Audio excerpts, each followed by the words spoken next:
I'm barefoot. Very My good. skin is a darker complexion than it is currently. Very good. Are you male or female? I'm male. Very Seem to good. be have like a loincloth, and I'm carrying a spear. Very good. How old do you feel in this body? About the same age I am now, in my 30s. Very good. But I feel also somewhat detached from time, as if age is a foreign concept. Very good. I want you to go to the place where you live. I have a little round hut. Looks to be made out of maybe mud and sticks. Do you live alone? I think I live by myself. I see myself in the hut next to a fire, alone. There's no one else around in the forest. I'm just eating by myself, just some little, like bugs maybe. Very good. Very good. I want you to connect with the nature around you. I want you to connect with the trees.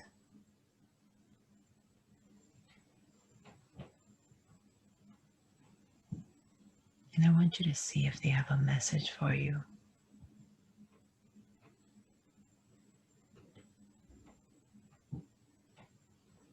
They're telling me that nature has everything we need. Very good. Very good. Now I want you to take me to the village where this young man is from. Tell me about the people there. So I think I might be kind of an outsider, maybe a shaman, because I feel detached from the village. I'm looking at it from a distance off in the forest, and it's not very big. There's maybe 15 to 20 other buildings, all made of mud and sticks. They seem to be family houses, and then like maybe a gathering hall or a community hall.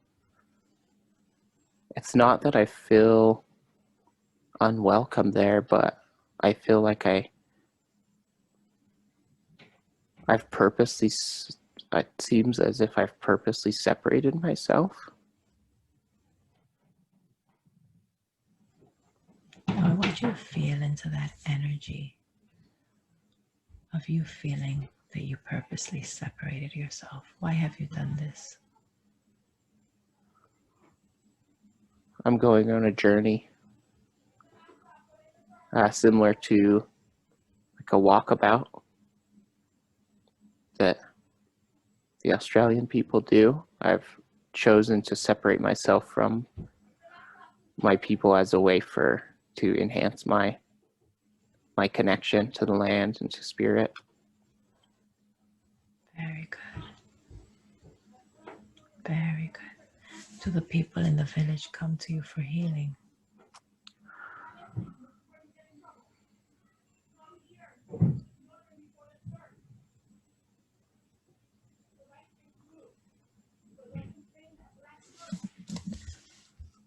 They do, but I feel as if it's maybe a dying art, and the people are getting less connected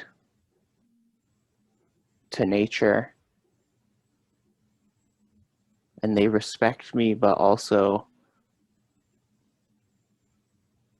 seem to try to actually disassociate with me. I feel like I might be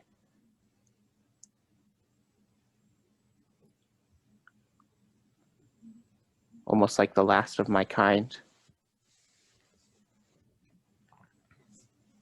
Now let's dive into that. What do you mean when you say the last of your kind? What is your kind? The people are losing their connection. to nature. They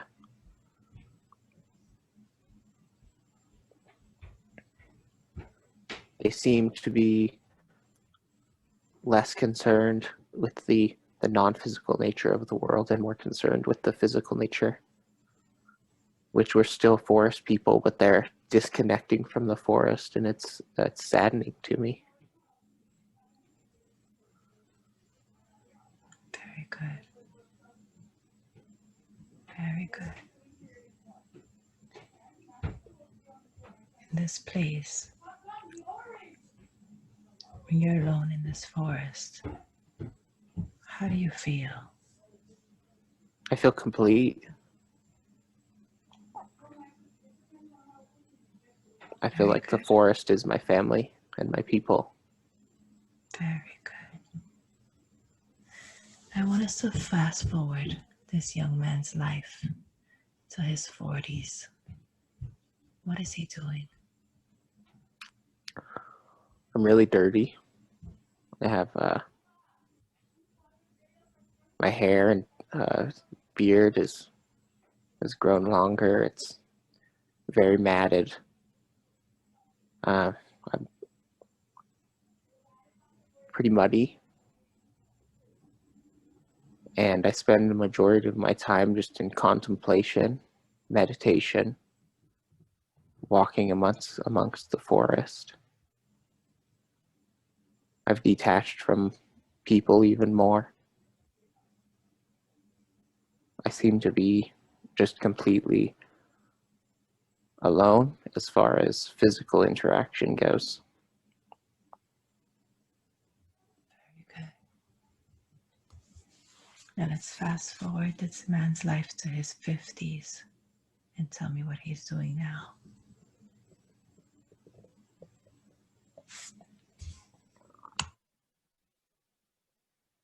I'm just in a cave, meditating.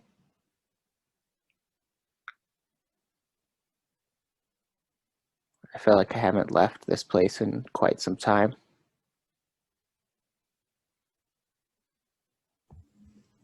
Very good. Tell me more. It feels like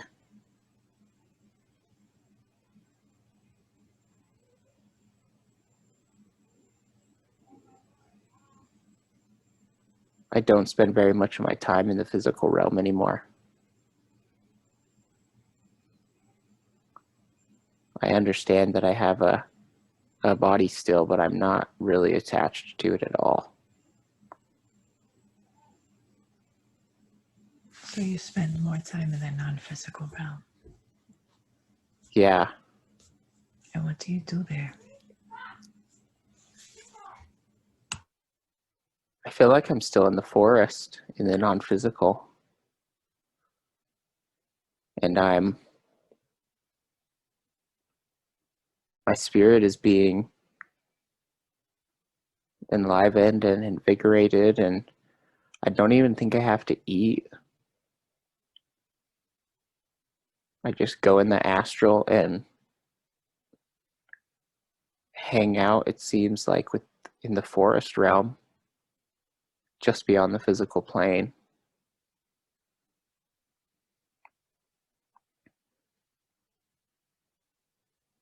It seems like I'm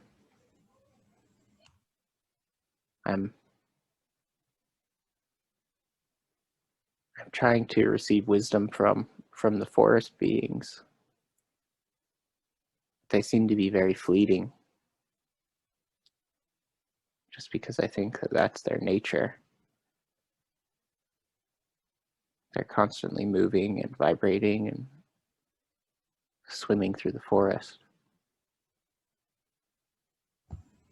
Now let's try to see if we can connect with one of these beings of wisdom.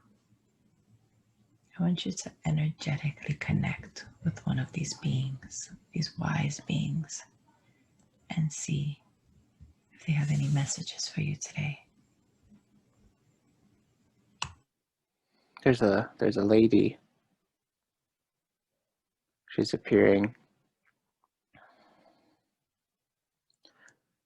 She's hard too. I'm just saying she's a lady. It feels like a feminine energy. She has a very, very, very white, flowy energy. It looks like a lady wearing a dress, but it's not. It's like just a flowing energy field of light, and that's what I can conceptualize it as in my mind, is a flowing dress. Very good. Keep It's connecting. very, very bright, lots of movement, and very nurturing.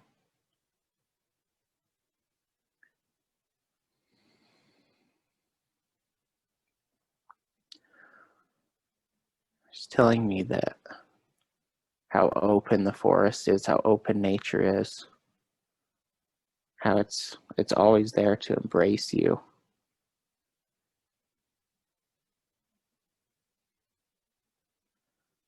Any answers we're looking for, we can go to nature and receive the answers.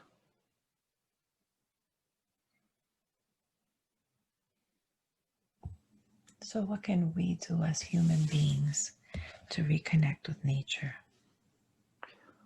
We have to leave behind all our human concepts. We've forgotten that we're part of nature. We're not separate from it. We just think we are. But if Source is our father, the earth is our mother, we're part of the earth, and we need to get back to it and realize we belong there. We're not visiting when we go out into nature, we're part of it.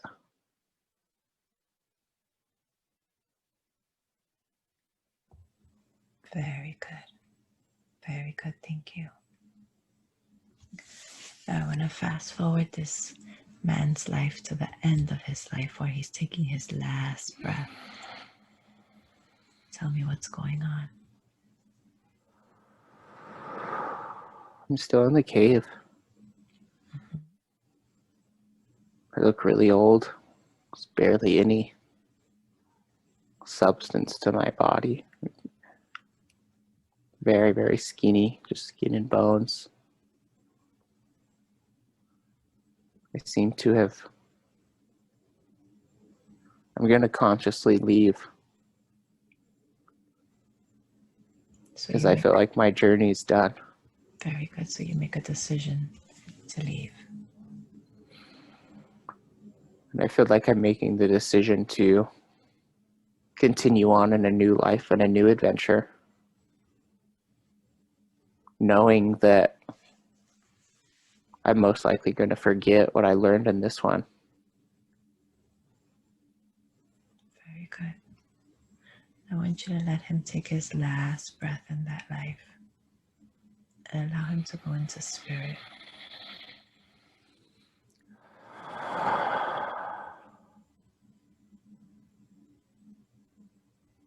Very good.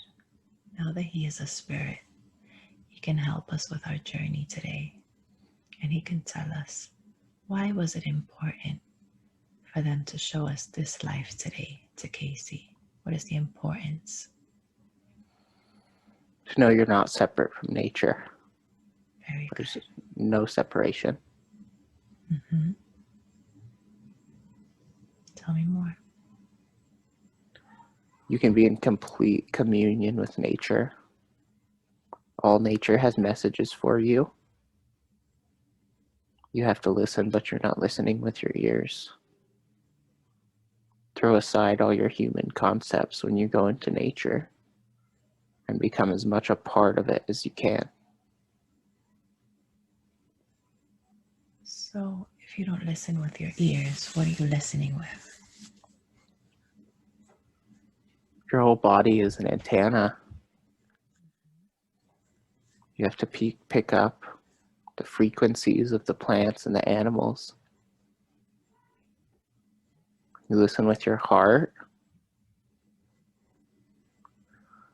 and you have to interact energetically with the plants and animals to receive their messages.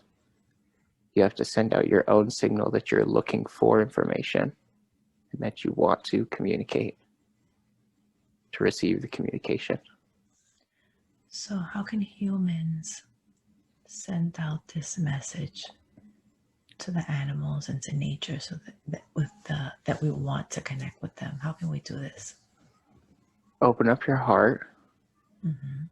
and try to get rid of any barriers or fear or anxiety you have when you're in nature. Get back to your childlike state of running through the forest with no worries or cares and just purely having fun in the moment. Nature only operates in the moment. It can't conceptualize past, present, or future. It only operates in the moment. Very good. Very good. Thank you so much. Now, while you're in spirit and you have a bird's eye view, what else does Casey need to work on today? Can you allow us to do a body scan today? Yes. Very good. Will you as spirit help us? Yes. Very good. Thank you. So I would like you to look at Casey's body. Let's look at his head. Is there anything in his head in this moment that we need to work on today? No. Very good. Now I want you to look at it from his shoulders down to his abdomen. Is there anything in his body that we need to look at? He has a slight heart block. Very good. Where is this heart block coming from? It's in his heart chakra. Okay, let's go there. Let's go to his heart chakra. What color is his heart currently? It's green. Very good. So There's a little spot of darkness. where is it located? It's just above the heart. I see the heart chakra as a big spiral of green. Very good. And just right above it, almost to the throat, not quite up that high, there appears to be just a hole in the chakra. I want you to put your hand on your heart. And we're going to work on that heart chakra, make it whole again with the help of our spirit friend. And actually, I want to call Source in. Source, who has been a major catalyst to your awakening, who's always there nurturing and guiding you. I want to ask Source to come through with this beautiful white light. And I want him to blast any little dark circles, any little holes that he sees there that don't belong, that is blocking Casey from reaching his full potential.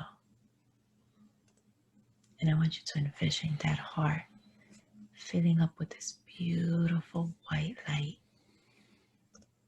And simultaneously your heart chakra is brightening up to that beautiful bright green color.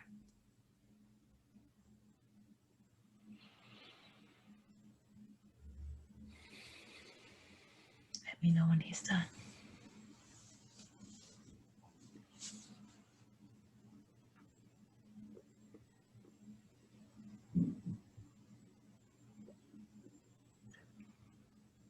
It's done. The block was for himself. Why did he put that block there?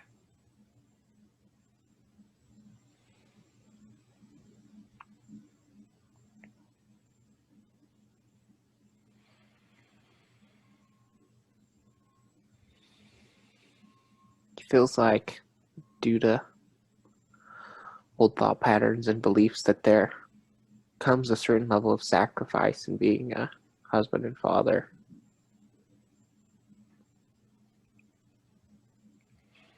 Very good.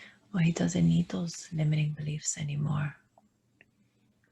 So today, all those limiting beliefs, those thought patterns of things that he should be, are just gonna run off his body. I want you to imagine and visualize all those thought patterns in your mind's eye, all those limiting beliefs. What are those limiting beliefs that Casey holds in his body?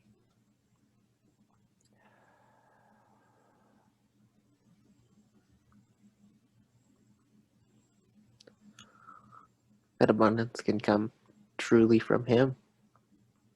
Doesn't need an outside source. Very good. What else? And that the most comes from when he's himself completely. Very good.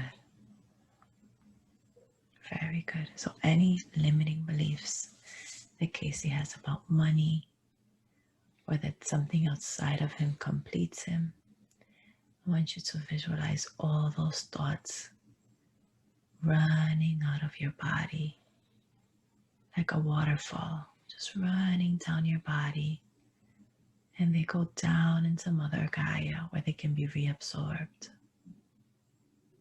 and dissipated out into the universe.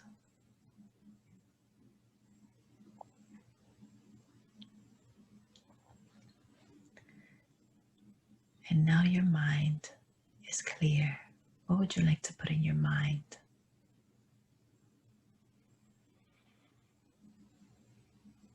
Love.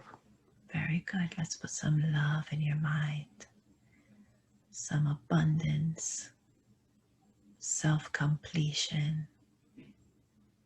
What else would you like to put in there?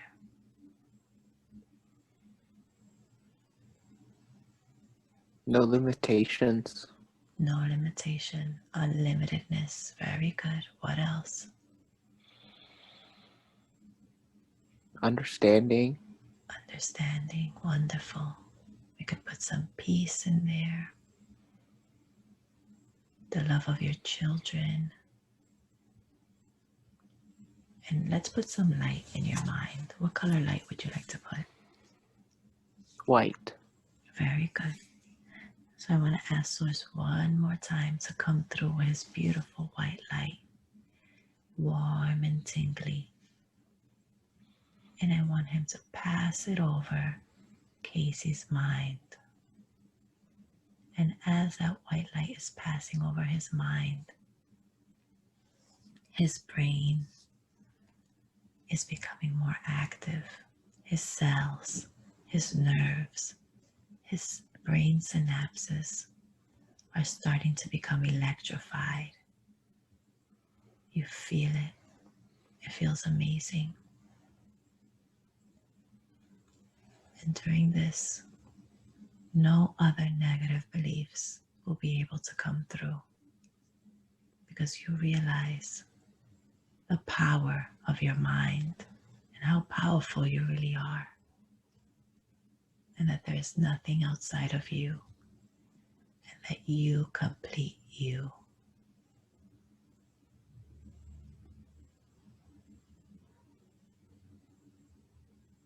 Let me know when it's done.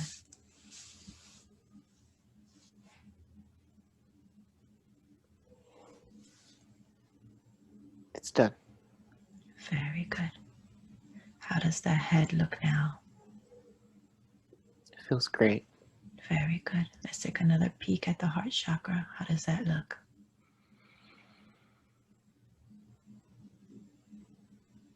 It looks great. Very good. Now let's continue down the body. Is there anything else from the shoulders to the abdomen that we need to look at?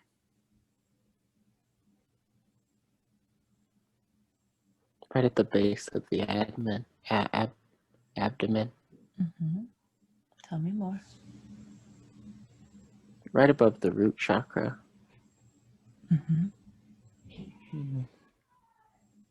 The energy seems to be stagnant. It's flowing, but quite slowly. Okay, let's take a look. Let's dive in deeper in that area. I want to ask for the help of the higher self. May I speak to the higher self, please? Yes. Very good. Am I speaking to the higher self now?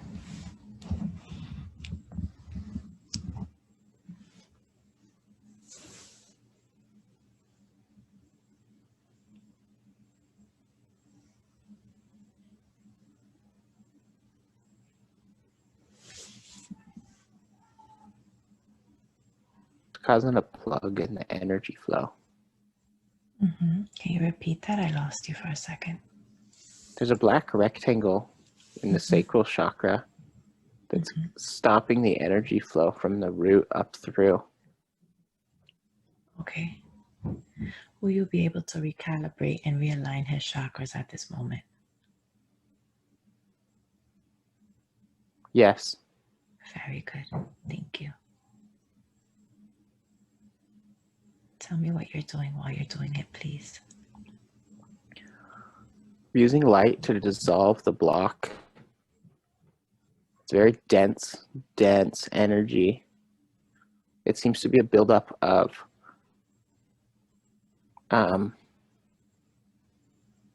negatively based or not the highest energy based sexual energy is stored in that area.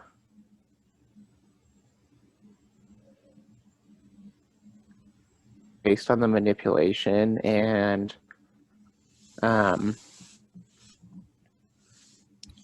purposeful confusion brought about in our society about the power of sexuality, it's been the energy in that chakra is tainted.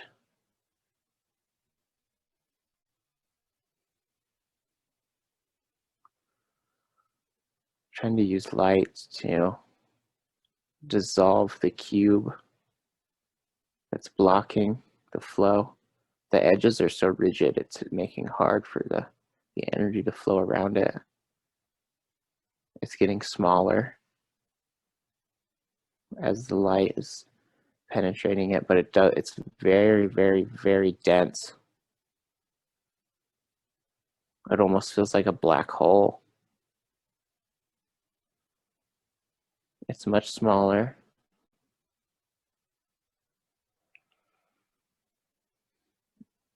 Oh, interesting. It feels like a magnet. And there's a toroidal field around it from the chakra below and above it, and it's siphoning the energy from those chakras. So as the root chakra moves up, it's siphoning some energy from that. And then as the chakra above it is getting its energy sucked into it too.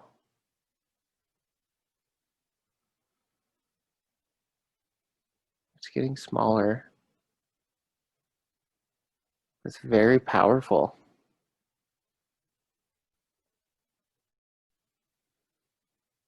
Where did this little black triangle come from? Is this something? It originated from being brought up in the LDS church, in the Mormon church. I see. As a child, blocking anything and everything to do with sexuality. And then even as an adolescent, starting to go through puberty, anything and everything to do with sexuality was shunned, but also in a very weird way, almost elevated to like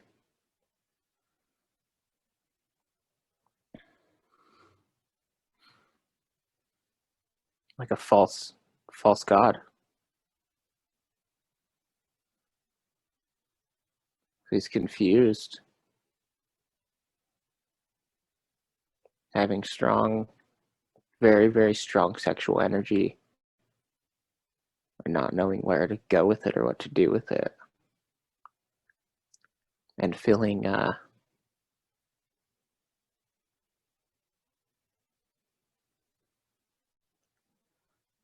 sinful, for lack of a better word, for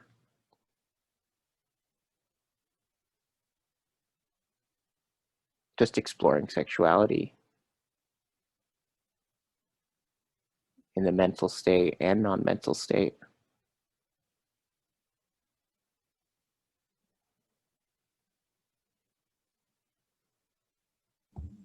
Also, I think it's been strengthened from seems to be strengthened from society's ideas about sexuality. It seems to like feed on that negative sexual energy.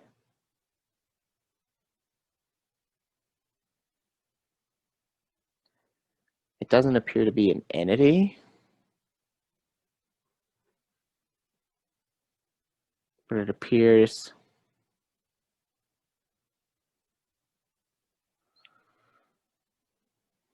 almost like a buildup over time.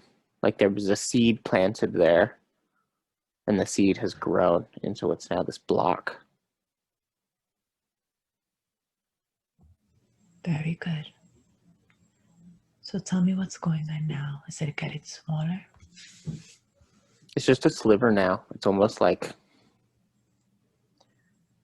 it's not a great big rectangle block anymore. It's just this little sliver, almost like a pen line on a piece of paper. Very good. It's still very powerful. Let's continue to work on that area so we can get all of that out of there.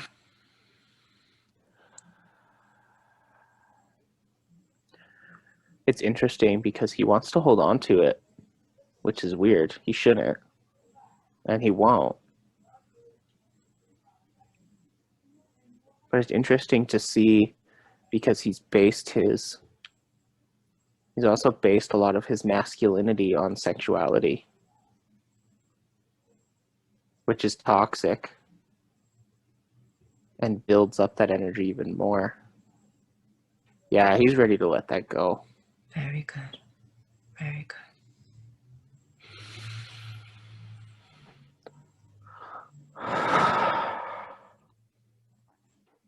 Can we put a little ease in his mind and his heart about releasing this resistance so that he doesn't become subject to this emotion again? Yes. Thank you.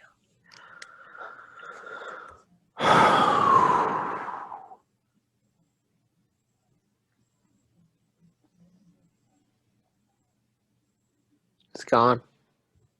Very good. Very good.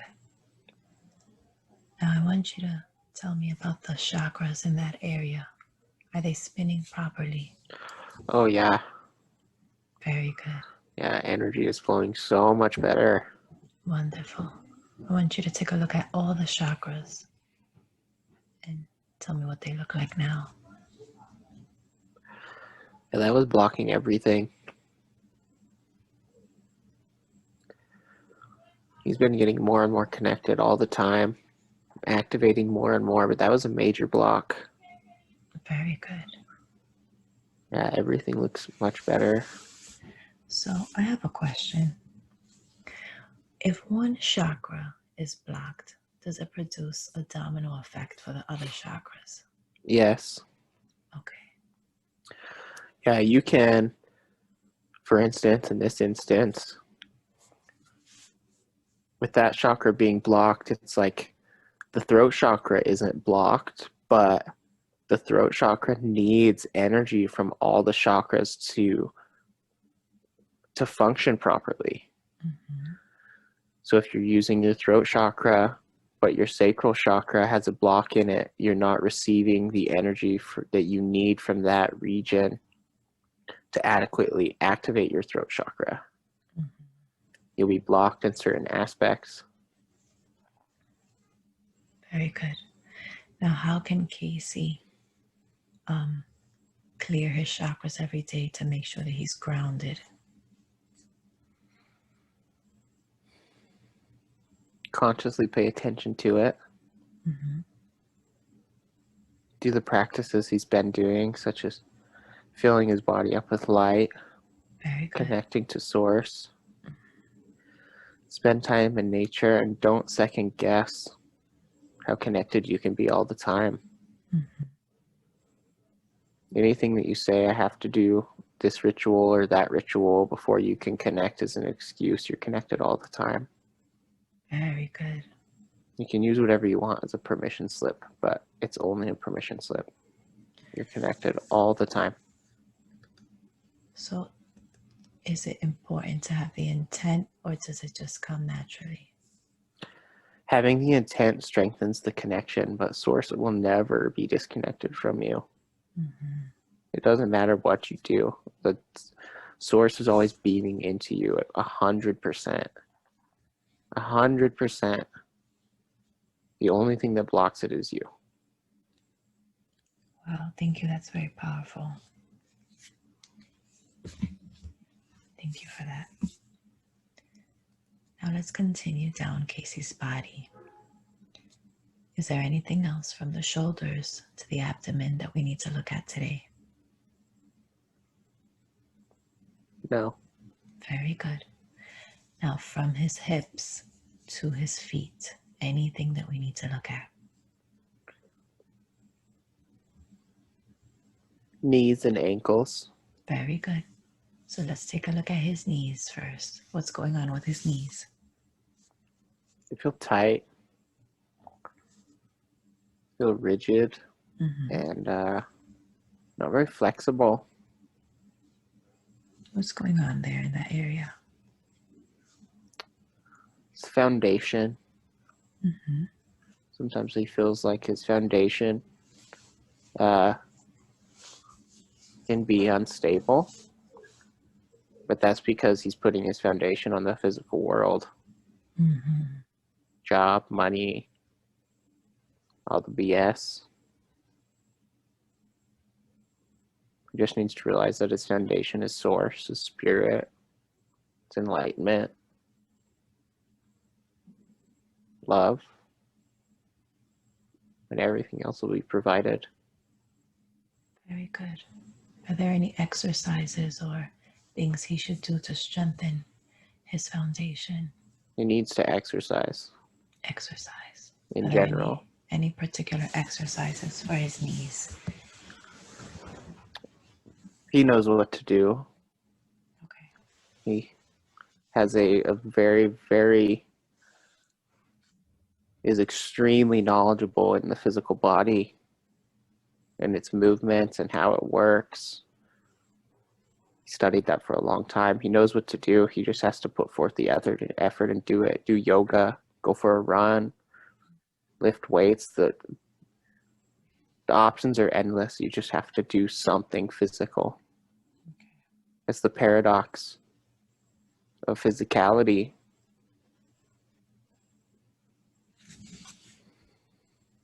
Very good. Can we just send some healing energies to his knees, please, in this moment? Yes. Thank you.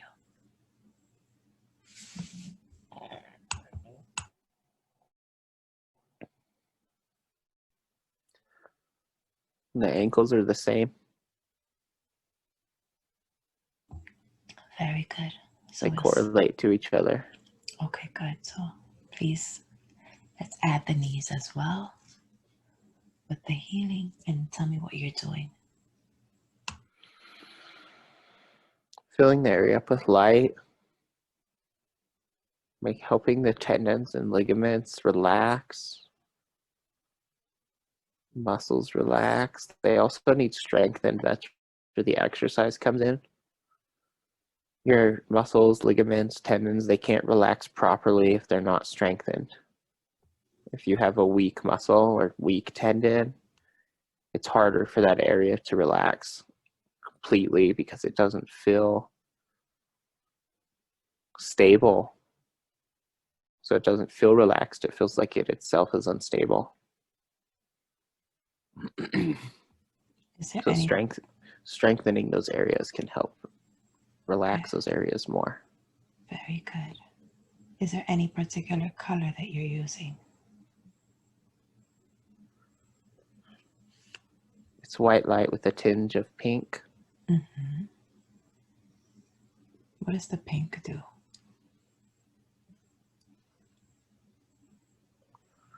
The pink is very soothing and calming, relaxing, and it helps with blood flow and lymphatic flow. Wonderful. Let me know when that's done. It's finished. It's a process that's going to be in place for a while. but it's set. Okay, very good. I want you to take a look at his whole body from head to toe and tell me if there's anything else that we need to look at.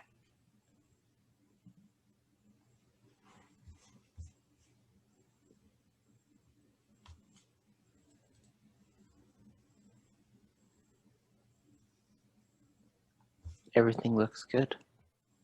Wonderful. And his chakras are looking okay? Yeah, the energy's flowing much better. Wonderful. He'll need to, that block is gone in his second chakra, but there's a really strong energy field there, like a magnetic energy field there. He's going to need to pay attention to that and make sure he's not feeding that. Okay. Is there anything he needs to do in order to not feed it? Be in the moment as much as he can. Bring conscious awareness to your body. When he starts to feel low energy, he's been having problems with low energy lately, feeling extremely fatigued. That's it. It's just siphoning all his energy right there. Okay. And so if he starts to feel that, he just needs to take the time to sit and send energy to that area, send light to it, ask it to leave. It'll just take a little bit for that residual frequency to be completely gone, as it's been built up since he was an adolescent. But he's definitely ready to let it go. So over time, it'll take care of it. Yes, it doesn't seem like it's not going to come back as that black cube. Okay. It's just this energy field now, but his chakras are flowing around him, no problem. Wonderful. So I have a couple of questions. Is it okay that I ask you these questions? Yeah. Very good. Now, Casey wants to know certain things about himself. He wants to know what are his galactic and ancient civilization connections. He's been all over the place.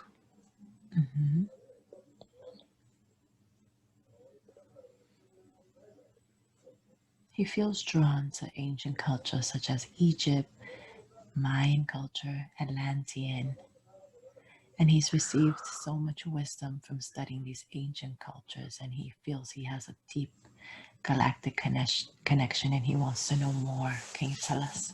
Yeah, he's lived in all those cultures. Very good. Not just one, every single one, multiple times. He's learned so much. The world was a different place.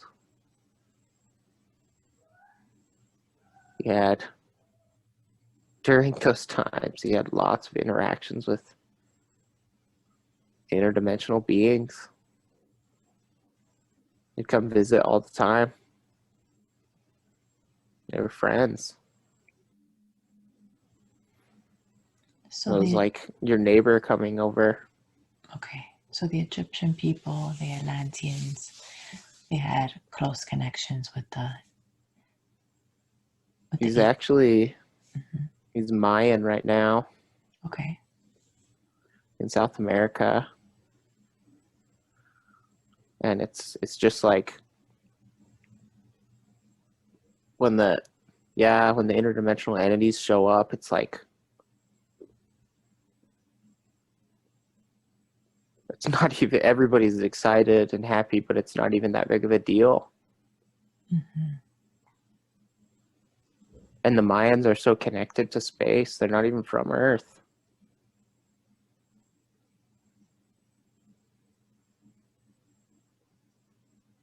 So what are you doing now in this other incarnation as a Mayan? What is your role? I'm like a assistant to a lot of the shamans, to a lot of the really high level shamans and spiritual workers. Mhm. But it's really nice because they're all very ceremonial. But because I'm not one of the main ones, I have more freedom. And I see myself walking around. I'm walking around with a... He's much taller than me. He has on like some silver robes. He's from space. He's interdimensional. Mhm. We're just walking around the village, just hanging out, just chit-chatting about... It's almost like Source is so integrated into my daily life that you would think that having these interdimensional beings around, we would be having these intensely deep conversations, but it's almost like we already know. So we're just kind of hanging out, enjoying each other's company. He's one of my friends. Every time he comes, we just hang out and walk around, and wow. Seems like while the others are doing their rituals and are inside the temples, we're just walking around the forest, hanging out, kind of just enjoying the day together.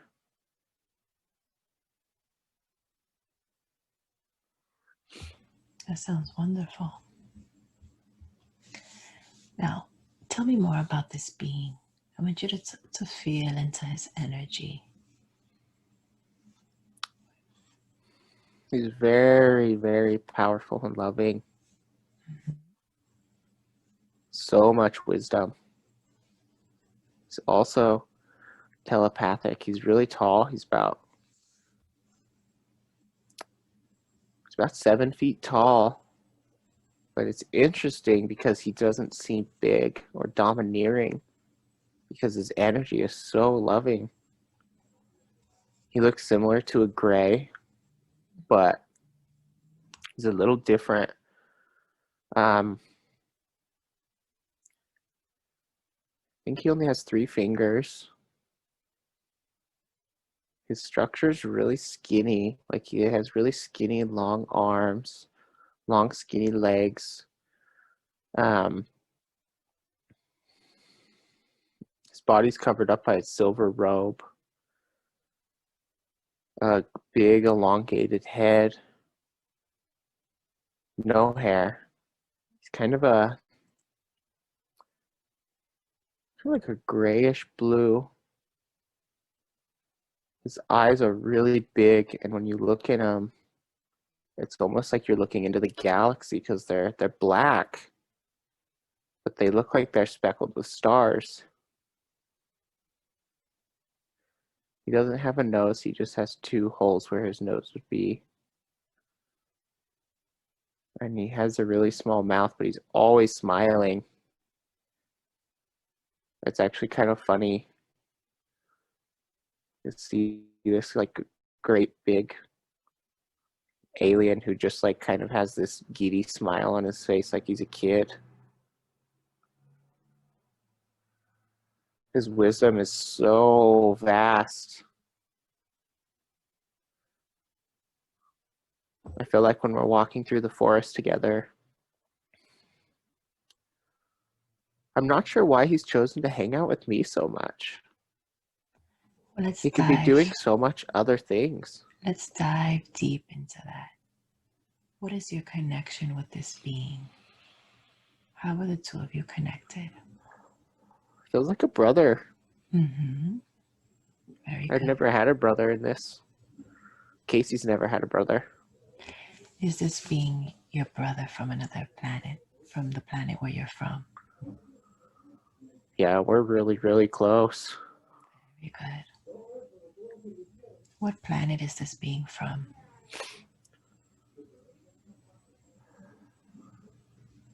From around the Pleiades. Mm. I'm not sure the exact planet. He travels so much, Mm-hmm. and he's so ancient. that his home, he just says his home is the universe. Now I want you to connect with him telepathically and see if he has a message for you. He's telling him to remember my connections. Mm-hmm. Saying any intuition I have about myself is correct. Very good. I gotta stop forgetting how powerful I am and not get tripped up by the ego. Yeah, you can say you're powerful and your ego thinks it's so cool. That's not what it's about. Casey already knows that. Mm-hmm. He just has to activate it within himself wholeheartedly.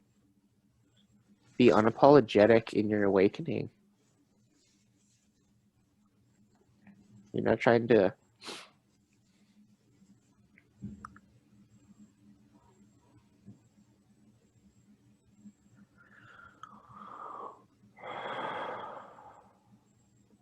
How can we activate that fully in this moment today? you have to embody it. Mm-hmm. It takes effort to embody your mastery. It's not easy. That's why you're here. Awakening on other planets and other incarnations is so much easier.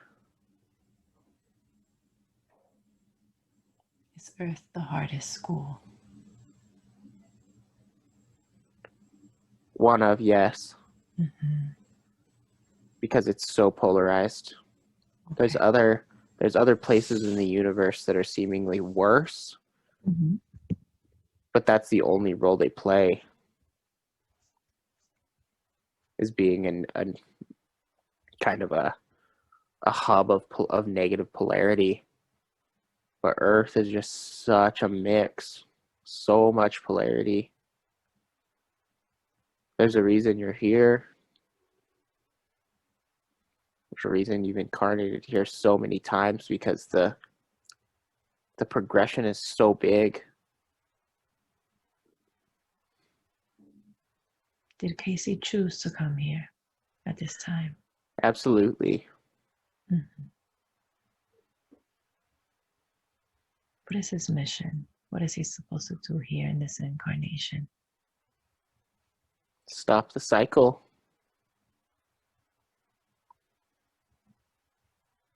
No more forgetting. No more incarnations. No more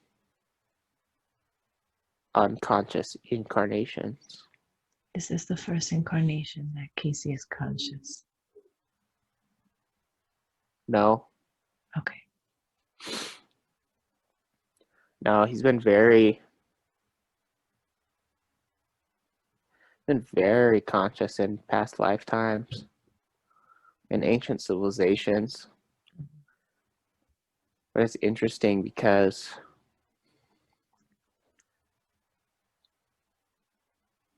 in ancient civilizations, the times were so different because most people were awake. There was so much interaction with source, with nature, with interdimensional, extra-dimensional entities, that it was almost,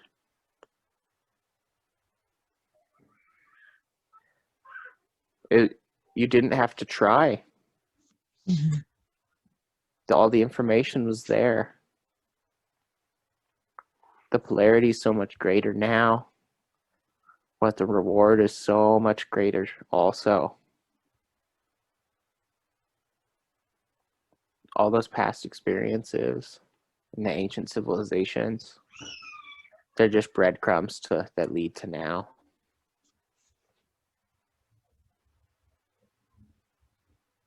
Now, where does Casey come from? He wants to know, as a soul, where does his origin come from?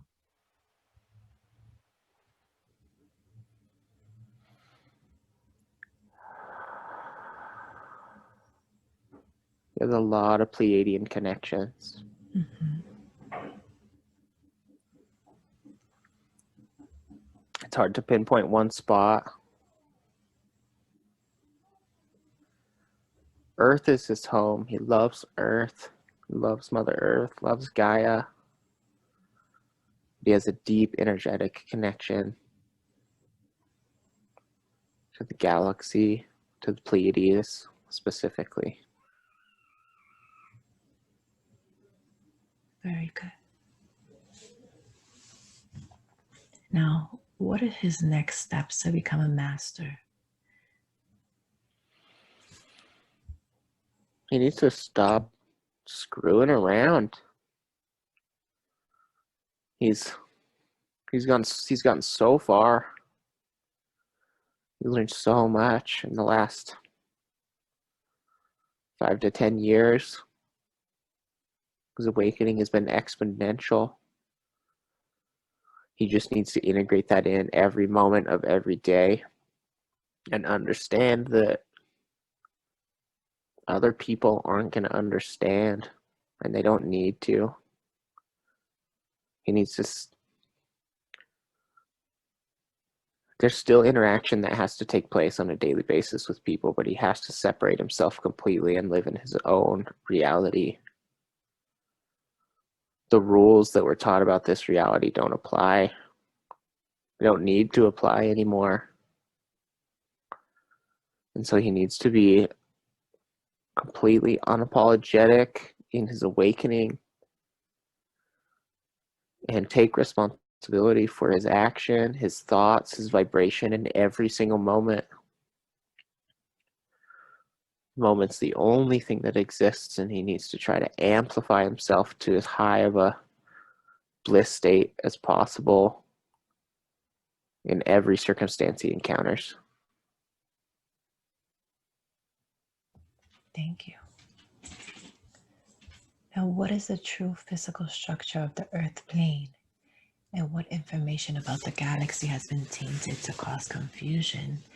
Because I feel in school, we're not given the truth about our Earth and space. It's all confusion. All of it. It's all a mystery. It's a mystery you have to unlock yourself. The Earth is a very, very, very special place. It's very intricate. It's turned into something that no one in the galaxy expected it to turn into. As far as the physical structure of the Earth, the universe is quasi-physical. It's changing all the time, morphing all the time. But the Earth is not what you think it is.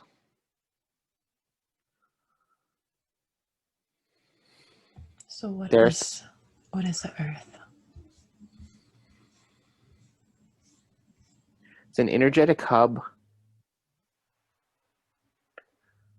The idea of a planet is trying to conceptualize an energy frequency into the physicalized structure. On the third dimension, the Earth is one thing. On the fourth dimension, it's another. On the fifth dimension, it's another, and so on and so forth. It's constantly fluctuating its form in space-time.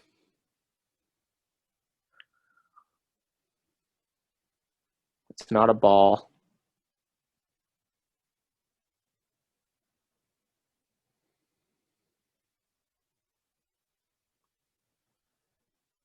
There's some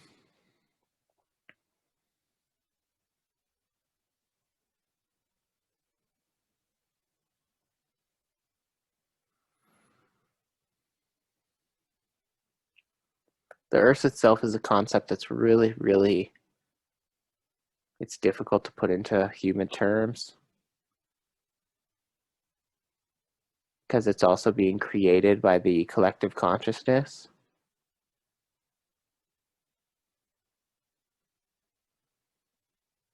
But most people aren't conscious creators. So it's in this state of flux. It feels like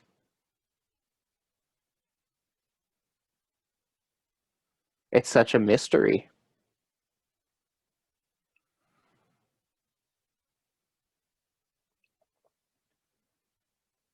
I'm trying to even position myself above the earth to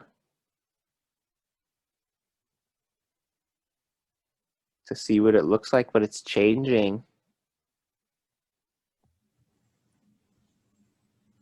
It seems to be an energetic bubble within space-time. So you're saying that the earth changes from moment to moment? For every individual. Very good. Okay. Thank you. I believe there's some concepts that humans try to put into a concrete box. There's some things in the universe that you can't do that with. And the earth is one of them. It's a physical, non-physical, quasi-physical being.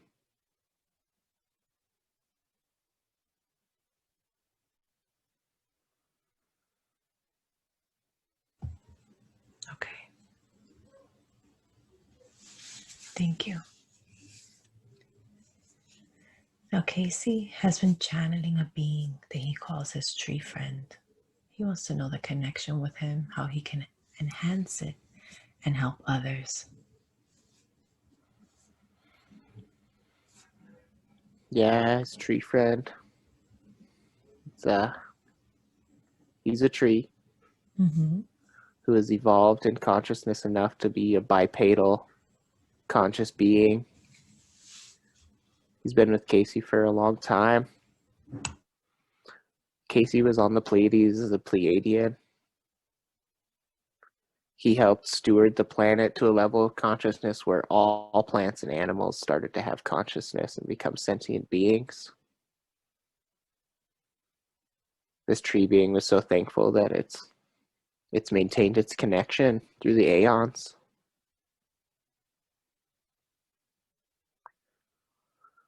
The being he connects with, he's actually at a really similar place as humans, as a tree. His planetary sphere in the Pleiades, him and all his other tree being friends are moving up through consciousness. They're in their fifth dimensional beings now, which is how he can communicate so easily with Casey. He's always there for me anytime he needs anything. Casey just has to realize it's okay. It's okay to channel. It's okay to connect. You'll attract the people to you who need the information that they need. And you don't need to worry about the others because they're on their own path too.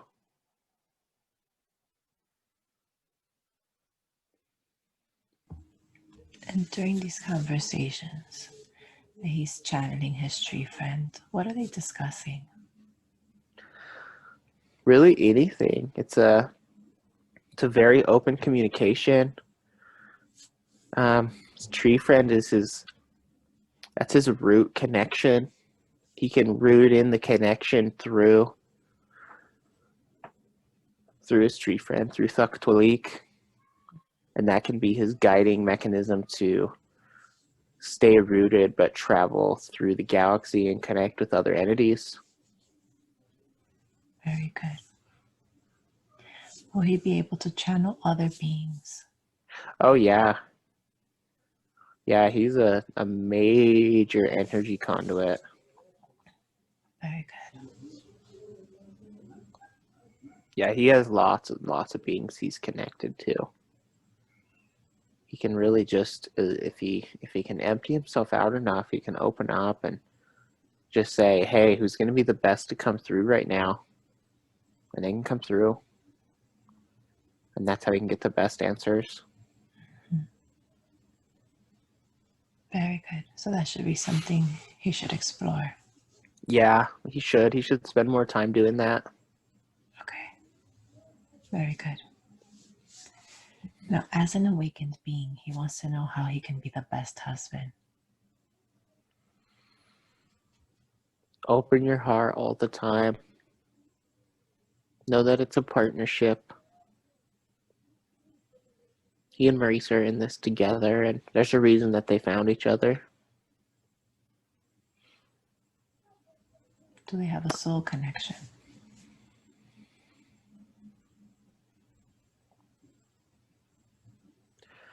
Yeah, but it seems like it's almost a soul connection due to magnetism. Mm-hmm. Our souls were on such similar journeys that we've magnetically pulled each other together as a way to help catapult each other further onward. Under that same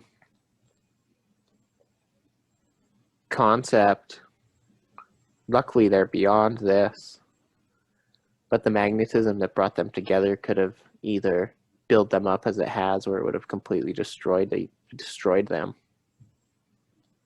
and their relationship. And they've went the right direction because they both have a very strong magnetic pull.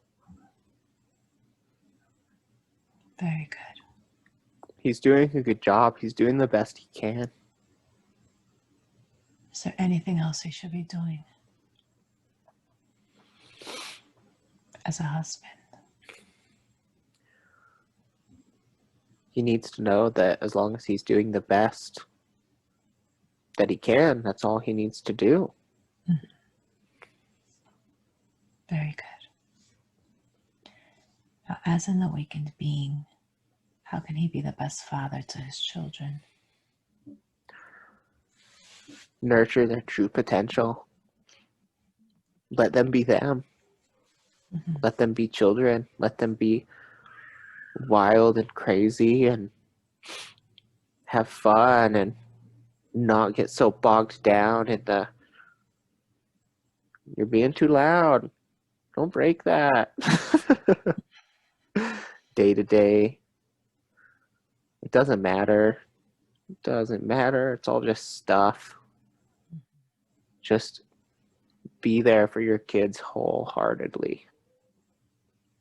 Let them know how amazing they are every day and how connected they are.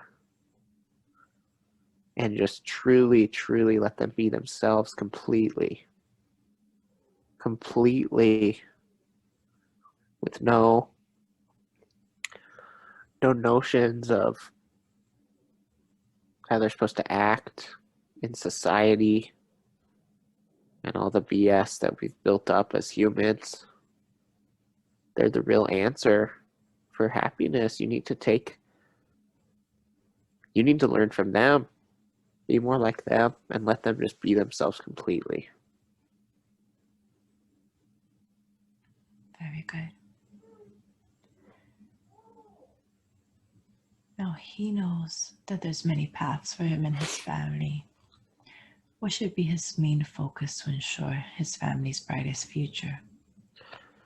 Main focus needs to be your family, not anything outside it. It can be hard because he's goes to work, has to spend time away from his family, but as long as he's putting his family first with love in his heart, not any apprehensions, anxieties, stress, just love and what's going to be best for his family, that'll lead him in the right direction. They're heading the right direction. He needs to just keep researching, keep learning, keep finding the things that are interesting to him and keep moving forward. He's on the right path. Very good. Now, his children are incredible and they have incredible gifts. How can he help facilitate those gifts and ability and nurture their growth? You need to start getting weird with the curriculum. Homeschool doesn't need to be just about school. It needs to be about spirit, about psychic abilities, about the nature of the universe, sacred geometry, the underlying patterns that are in everything. These kids are so smart. They understand concepts so far beyond even kids in college. He needs to teach them like they're awakened beings. Let them know there's no limitations. They can do anything they want. He's doing a good job with nurturing their gifts when he's told that they see something. He pays really close attention and wants to know more. Keeping up things like that, not anytime any of the children say they see something that seems not real.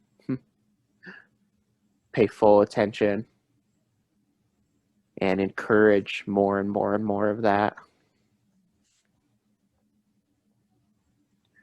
Don't be dismissive. Very good. Now, Casey and his wife have seen UFOs. Can you tell me more about that? Yeah, those are always like, it's like a kick in the butt. It's like a little, kind of like a little present, just to say, hey, keep going. You're on the right path. There's more mysteries to the universe. There's beings paying attention to you. Keep seeking. It's almost like a little prize for the work we had done.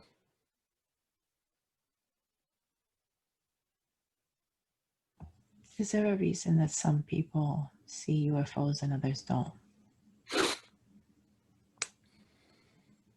Yeah.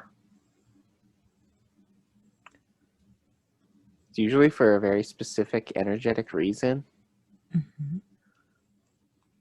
Seeing a UFO can be a push that someone needs to dive deeper into themselves or reach further out into the universe for more understanding. Mm-hmm.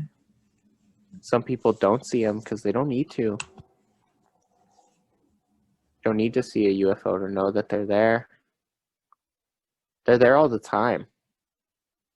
There's beings around all the time. Most of them, they don't want to be seen because they don't want to interrupt people's lives. They don't want to. Some beings feel like they're messing with free will if they show themselves. So there's actually very specific energetic windows for people that open up that allow them to see UFOs. And it's usually for very it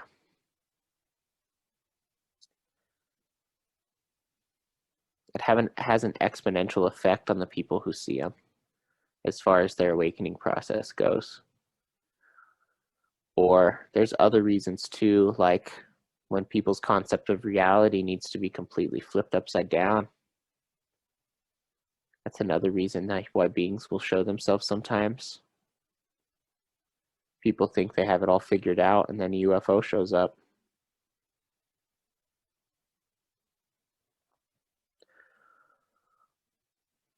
Most people who don't see them, especially people I know, Casey included. Okay, you want to see UFOs, they're so fun. But it's kind of a test sometimes for people along their journey because you don't need the proof to know it's there.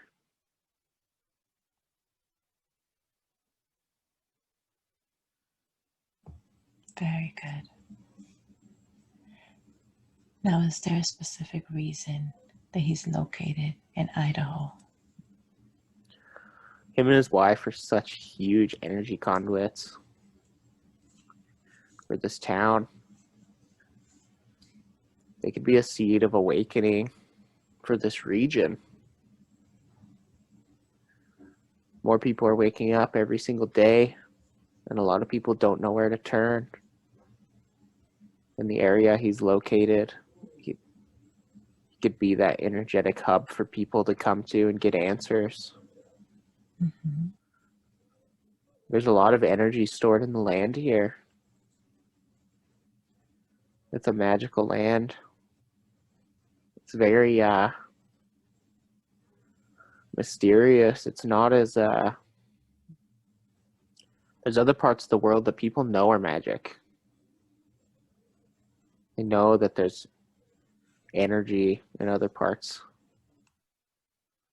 Idaho is kind of like a hidden gem. There's so much hidden knowledge in the land. So much ancient knowledge that no one has uncovered yet. It's a powerful place, but due to the power of the place, it can also be very draining.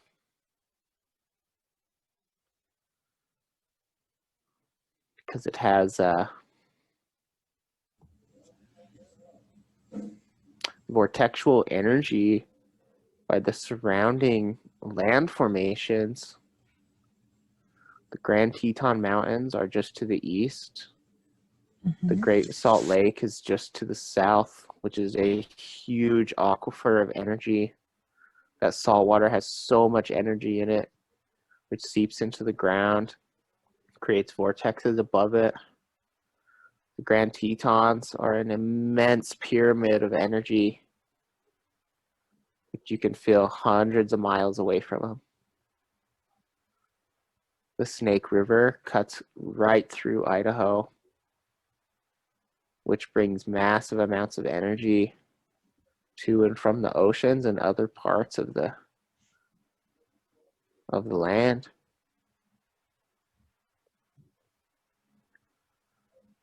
There's strong nature energy here.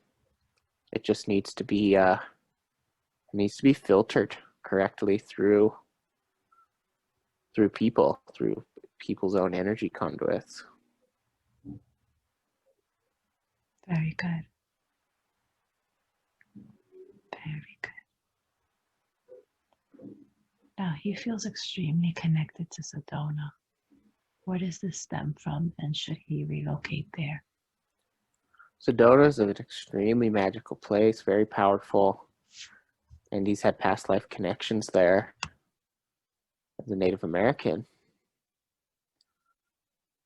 It's a holy land for Native Americans. People from other dimensions lived there.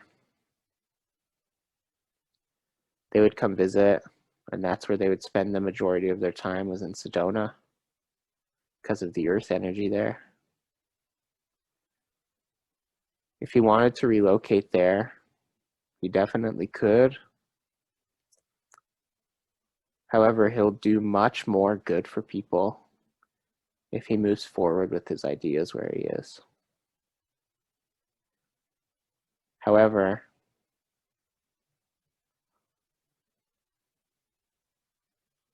Sedona will always be a place to recharge, to revitalize, with the futures that he's holding in his mind of abundance and things that him and his wife want to do.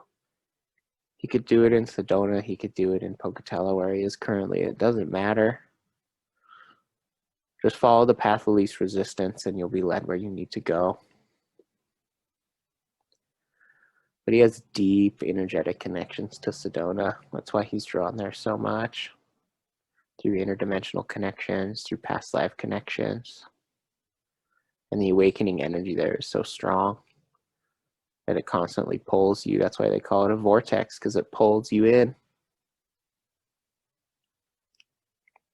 But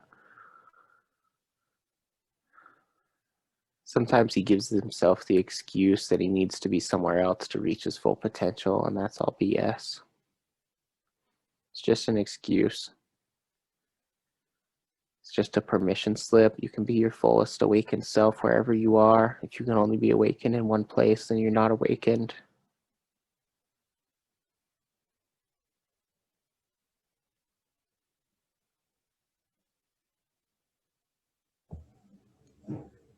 Very good. So he can feel his purpose wherever. Yeah, location doesn't matter. Wouldn't matter if you are on an island in the middle of the desert. Very good.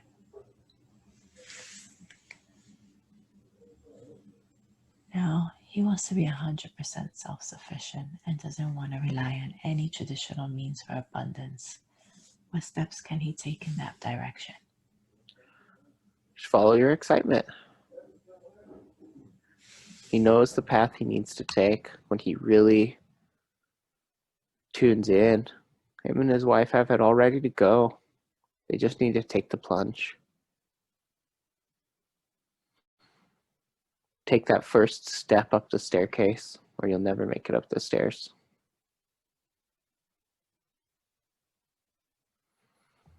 Very good. Now he wants to start a float center where he can help people increase their awareness and consciousness. What steps should he take for this, and what would be an ideal location to start? He can start anywhere he wants. He has apprehensions of starting in his hometown, but if he wants to wake people up, he needs to do it here. It'd be such an immensely powerful tool for people. It would be it's kind of sneaky because he wants to help people wake up, but you can't just go tell people, hey, wake up. Hey, here's all this weird information. Now you think I'm crazy. But if someone's in a sensory deprivation chamber and they astral project and meet their spirit guides, that's going to be such a powerful catalyst. Such a powerful catalyst for people to be able to detach from their bodies and go internally. The way to move forward is just to take the first step. Once you take the first step, all the other steps are going to show themselves to you. If you don't take the first step, you don't know what the fifth step is going to look like.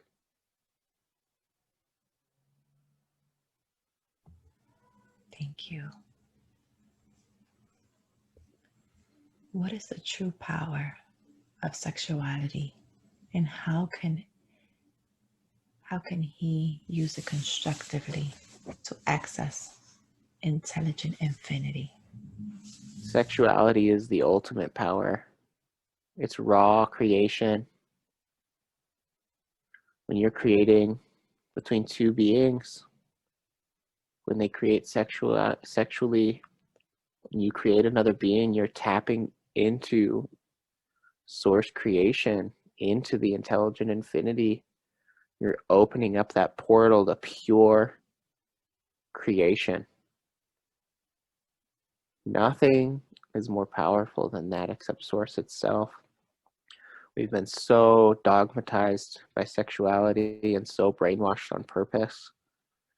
It's been weaponized to decrease people's consciousness. That's where that block that he had came from, was the weaponization of sexuality in society. The way to use it constructively is to be completely in your heart space. And the physicality is the least important part. You don't even have to be touching each other. to have a sexual experience with another being you do not even have to touch. It's such a spiritual connection on a higher realm than this. And then if you can combine the physical, non-physical, spiritual applications of sexuality, the intelligence you can tap into is infinite. However, you have to be a very clean and pure conduit to do so. You have to make sure your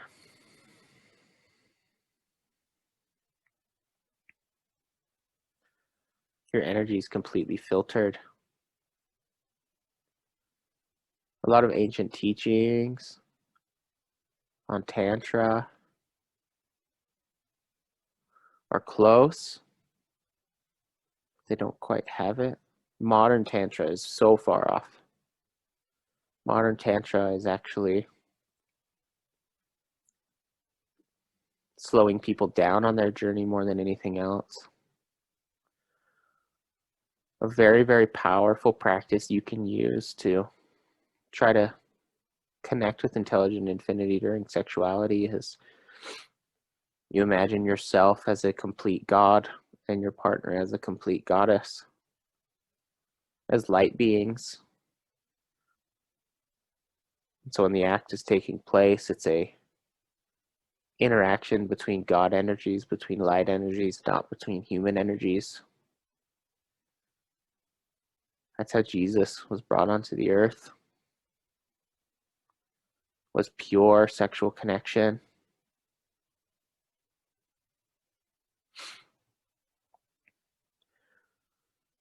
It's doable to make those connections, but it'll take a lot of work because there's so much confusion surrounding it and so much a lot of misguidance on purpose. You have to be a pure, open-hearted soul connecting to another pure, open-hearted soul where you feel so connected that you become one being together.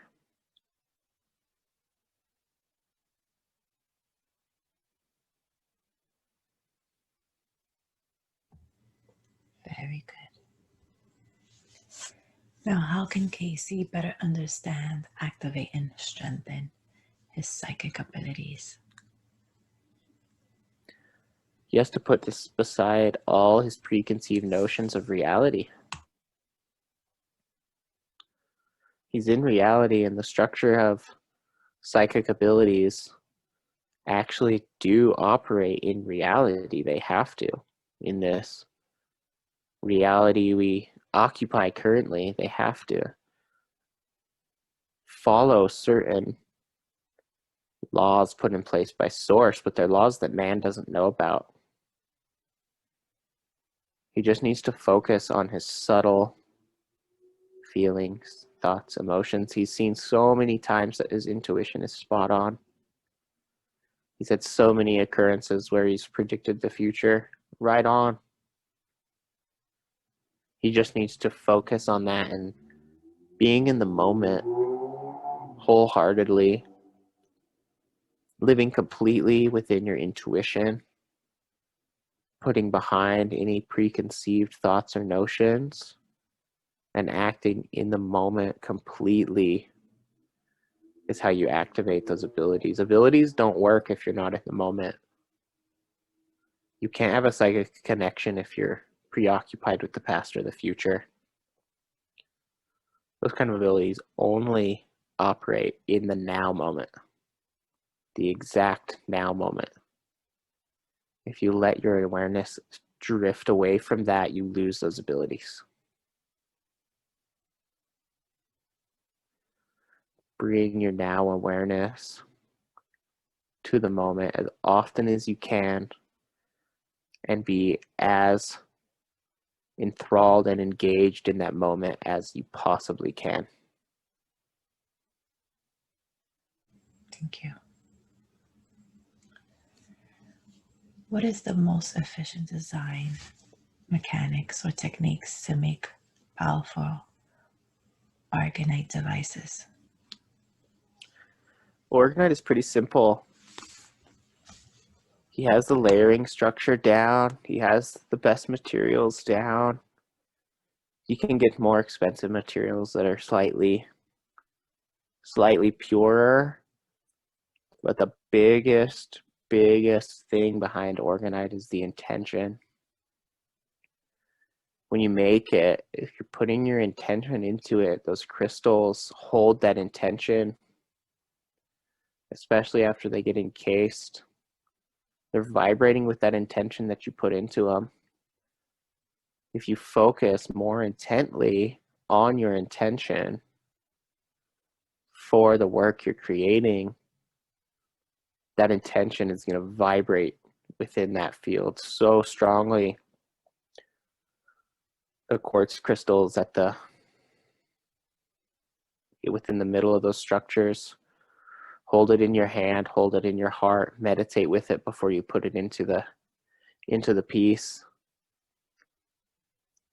and resonate your frequency down into it, resonate your intention down into it as strongly as you can, and that crystal will vibrate and oscillate with that frequency forever once it's encased. So it's not about, yeah, the physical structure does make a difference as far as how tight you wrap your copper wire, how many layers of materials you have, so on and so forth. But all of that comes second to the intention put behind the work. Nothing in the universe operates without mental focus being able to alter it. At a quantum level, everything can be altered mentally. So put your intention into the structure, and that's what will give it the most powerful effect for people. Very good. Thank you. Now, how can he overcome art blocks and reach his full artistic potential? How can he overcome any blocks receiving abundance from his artwork? Stop comparing himself to others. Mm-hmm. He grew up surrounded by phenomenal art, and so he always felt like his was not as good. His dad was an incredible artist. However, even seeing his dad's art was amazing. It was so incredible. He would do these extremely intricate drawings with just a ballpoint pen. It looked like it was printed on a piece of paper. And even his dad thought that, oh, this isn't very good. And it was amazing. Such good artist. And so as a child, he would do his own art and compare it to his dad's, and his dad didn't think his own art was good, so how could his be good if something so amazing wasn't even good? And he was surrounded by books from amazing artists from throughout time, from the Renaissance up to current artists. He needs to realize that by comparing himself to others, he's doing himself a disservice on his own artwork. He's going to see things differently, create things differently. And as long as he just has to create it, that's it. Create it, put it out there. It'll attract the people who vibrate and resonate with it. The people who don't like it won't even see it. It doesn't matter. He needs to just put the ego aside. It's very interesting because we always think of the ego as this inflamed, great big entity saying how cool it is, how much better it is than anybody else, but your ego is also the one telling you you can't do it, you're not good enough. It's not the one who's saying, a lot of times it's spirit, and your true self is the one that's telling you, no, you can do it, you are powerful enough, you are good enough, you can do this. And then the ego comes in and says, no, you can't. What do you think? Who do you think you are? You think you're that cool and that good to be able to do that? That's not spirit telling you that. That's the ego holding you back. Spirit will always encourage you. If you're getting encouragement, it's not the ego. If you're being told how good of a job you're doing and you feel enlivened by your work, that's your true self. That's spirit. That's not the ego. The ego is the one that tells you it's not good enough. The ego is the one that tells you not even to pick up the pencil because you're not good enough. So ignore that. When you hear that voice coming in and say, you're not good enough, you probably shouldn't even pick the paintbrush up. Put as much paint on that paintbrush and start slathering the canvas. When you hear those voices, go against what they say. They're liars and they're trying to hold you back. It's your past thoughts, it's your past emotions that have to do with creativity in general. Even goes down to society's beliefs about creativity. Casey originally went to college to be an artist, went to school for art, and he was told he wouldn't make any money, so he switched his major. Art's for you, that's it. You do it for yourself, and other people who it resonates with will come. If they don't, doesn't matter, you did it for yourself. The abundance will come from it if needed. You'll attract everything you need. But that's also, he needs to get rid of needing abundance from art. He needs to create to create. The creation is the abundance he's adding to the creation. By creating a painting or an orgonite or anything, he's taking a concept from his mind that has not been created and creating it within the physical reality. Art is true creation. Create for the joy of creation. Don't have any expectations. Just create and create some more and more and more and more and more and more.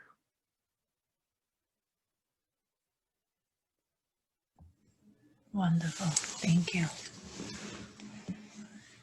Is there anything else that Casey needs to know today?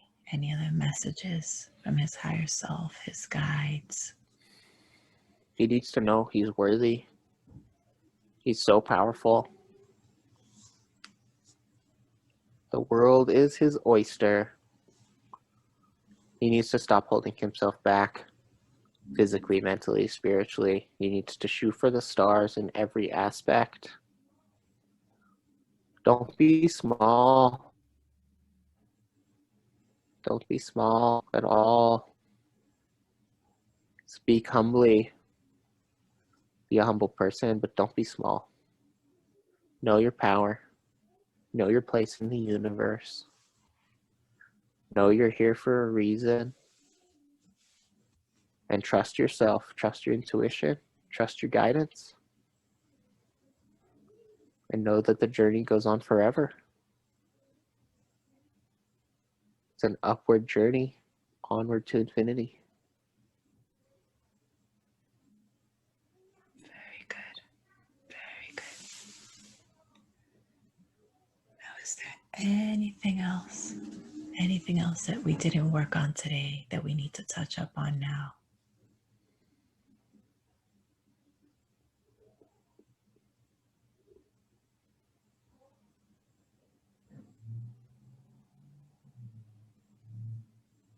Does not appear to be. Very good. Are we complete today?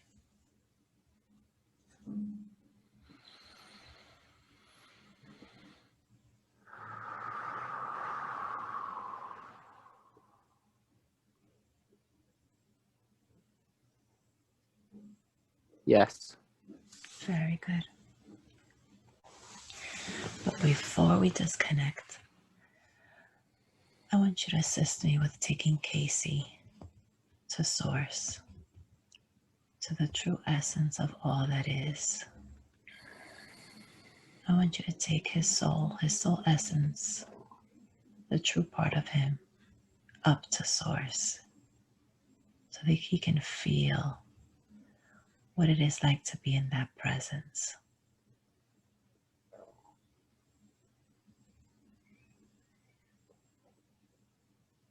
and describe to me what you see, what you feel. It's just pure love. Pure love. Light. Just bathing in the light. Very good. So comforting. Relaxing. No judgment. Just complete encompassment of love for everything that I am. I feel like a complete being. Very good. I want you to take those feelings, all those emotions that you feel in this moment, and I want you to infuse them into all your cells, all your nerves, all your blood, every part of your being, so that you can remember who you are, and so that you can remember this feeling. So when you're working on the physical plane, you know exactly what you have to do.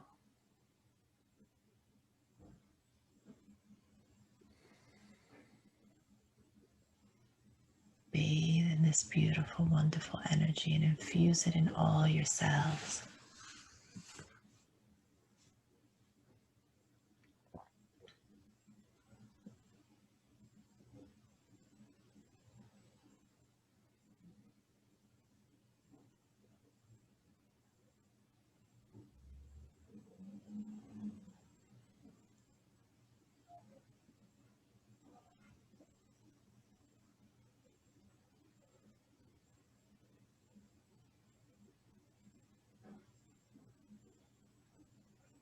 Tell me what's going on. Just feel like I'm laying in a pool. The pool's just light. It's like I'm floating in the liquid, but the liquid is light. All my cells are illuminated.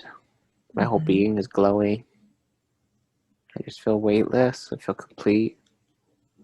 Now look at your body. Look at the true essence of your body. What do you look like? Just a light form. Very good. Like if I look at my hand, it's just light. I can separate the light into fingers if I want to, but I don't need to. Very good.